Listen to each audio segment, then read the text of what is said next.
ఉన్న ధారావి ఆసియాలోనే అతిపెద్ద మురికివాడ. ఇప్పుడు ఈ ధారావి రూపురేఖలు మారుతున్నాయి. అక్కడ ప్రజల జీవితాలను మార్చేందుకు సుమారు 23,000 కోట్లతో పునరావాస ప్రాజెక్టు పూర్తి కావస్తుంది. గతంలో రాజకీయ మాఫియా సంబంధాల కారణంగా నిలిచిపోయిన ఈ ప్రాజెక్టు మళ్లీ ఊపందుకుందని తెలుస్తోంది.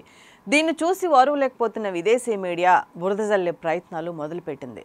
ఇందులో భాగంగానే తప్పుడు సమాచారంతో నివేదికను విడుదల చేయటం గమనార్హం.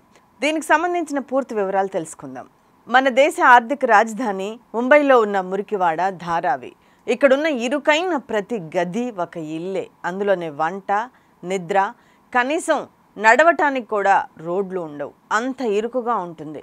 ఇక్కడున్న ఇరుకైన సందుల్లో సూర్యరశ్మి ప్రవేశించడం కూడా కష్టమే. వందలాది మందికి ఒక మరుగుదొడ్డి మాత్రమే ఉంటుంది. మంచినీరు దొరకడం చాలా కష్టం. విద్య, ఆరోగ్య వ్యవస్థలు నామమాత్రమే.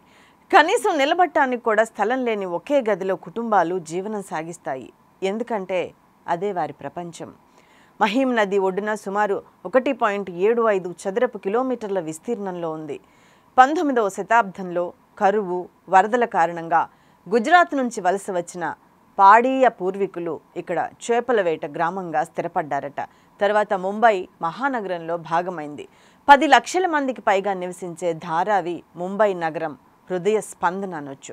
ప్రస్తుతం ఈ ప్రాంతం రూపురేఖలు మారనున్నాయి. ధారావిలో సుమారు 23,000 కోట్ల రూపాయలతో చేపట్టిన పునరావాస ప్రాజెక్టు చివరి దశకు చేరుకుంది. ఈ ప్రాజెక్టును ప్రముఖ పారిశ్రామిక సంస్థ అదానీ గ్రూప్ చేపట్టింది. ఇక లక్షలాది మందిని మురికివాడల నుంచి ఖాళీ చేయించి అపార్ట్మెంట్లలోకి మార్చే ప్రాజెక్ట్. రాజకీయ మాఫియా సంబంధాల కారణంగా ఇది నిలిచిపోయింది. కానీ ఇప్పుడు ఎంతో పట్టుదలతో దీన్ని పూర్తి చేస్తున్నారు. అయితే ఇది విదేశీ మీడియాకు ఏమాత్రం మింగుడు పడటం లేదు. ఈ క్రమంలోనే మీడియాలో తప్పుడు ప్రచారాలకు తెరతీసింది. ఇన్ని రోజులు మురికివాడల పేరుతో భారత్ను ఎగతాళి చేసిన విదేశీ మీడియా ఇప్పుడు అవి లేకపోవడంపై ఆందోళన వ్యక్తం చేస్తోంది. అంతేకాదు తప్పుడు ప్రచారంతో ఒక నివేదికను సైతం రిలీజ్ చేసింది. ముంబైని ఆధునికత వైపు తీసుకెళ్లే ఈ ప్రాజెక్టును తప్పుబట్టింది. బిలియనీర్ గౌతమ్ అదానీ ఆధ్వర్యంలో ముంబై అధికారులు ఈ ప్రాజెక్టును అమలు చేస్తున్నారు. ఇందులో భాగంగా సుమారు 10 లక్షల మంది నివాసితులను, కార్మికులను బలవంతంగా ఖాళీ చేయిస్తున్నారన్న విమర్శలు వినిపిస్తున్నాయి. ఇది పెద్ద పెద్ద నిరసనలకు, ఆందోళనకు దారితీస్తుందని విదేశీ మీడియా ఆరోపిస్తుంది. గతంలో ఇళ్లు ఇస్తామని హామీ ఇచ్చిన అధికారులు మోసం చేసి కొత్త ప్రాంతాలకు పంపే కుట్రలు చేస్తున్నారని ఆరోపణలు చేస్తుంది. ముంబై అధికారులు అదానీ గ్రూప్ చేపట్టిన ఈ ప్రాజెక్టును తప్పుపట్టడం వెనుక దావూద్ ఇబ్రహీం వంటి శక్తుల ప్రమేయం ఉందన్న టాక్ కూడా వినిపిస్తోంది. ఎందుకంటే ధారావిలో అండర్ వరల్డ్ ముఠాలను పెంచి దేశానికి వ్యతిరేకంగా ఉగ్రవాదులను తయారు చేసింది దావూదే.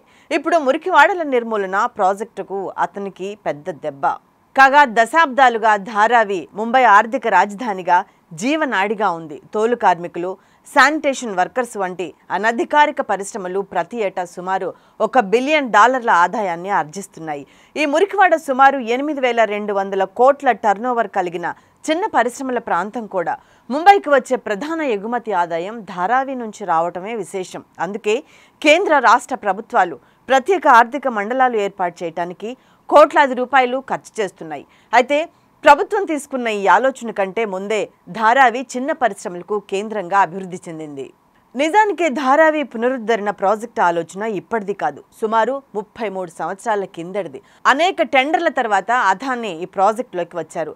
2022 నవంబర్లో ధారావి పునరాభివృద్ధి ప్రాజెక్టుకు బిడ్ను గెలుచుకున్నారు. ఇక ఇప్పుడు ధారావి పునరాభివృద్ధిలో భాగంగా నివాసితుల నుంచి సమాచారం సేకరించే సర్వే మార్చిలో ప్రారంభమైంది. ప్రతి మురికివాడ యజమానికి కనీసం 405 చదరపు అడుగుల యూనిట్ కార్పెట్ ఏరియాకు హక్కు ఉంటుంది. దీని ప్రకారమే పునరావాసం కల్పిస్తారు. మొత్తం ఖర్చులో 80% అదానీ, మిగతా 20% రాష్ట్ర ప్రభుత్వం భరిస్తుంది. అంతేకాదు ధారావి పునరాభివృద్ధి కోసం రాష్ట్ర ప్రభుత్వం ఇప్పటి వరకు 240 హెక్టార్ల భూమిని కూడా నోటిఫై చేసింది. ధారావి వాసులు ఏ సవాల్నైనా అధిగమిస్తారు, దేన్నైనా ఎదుర్కొంటారు. వారు కష్టపడే తత్వం, పట్టుదలే బయట ప్రపంచాన్ని భయపెడుతోంది. అయితే వీరు ఎలాంటి సమస్యలున్నా ఫిర్యాదు చేయరు. తమకున్న దాంతోనే సంతోషంగా జీవిస్తారు. అలాంటి ప్రజల జీవితాలను మార్చే విధంగా చేపట్టిన ఈ ప్రాజెక్టు ప్రస్తుతం చివరి దశకు చేరుకుంది. ఇది పూర్తయితే ధారావి నివాసితుల ఇబ్బందులు కాస్త తగ్గనున్నాయి.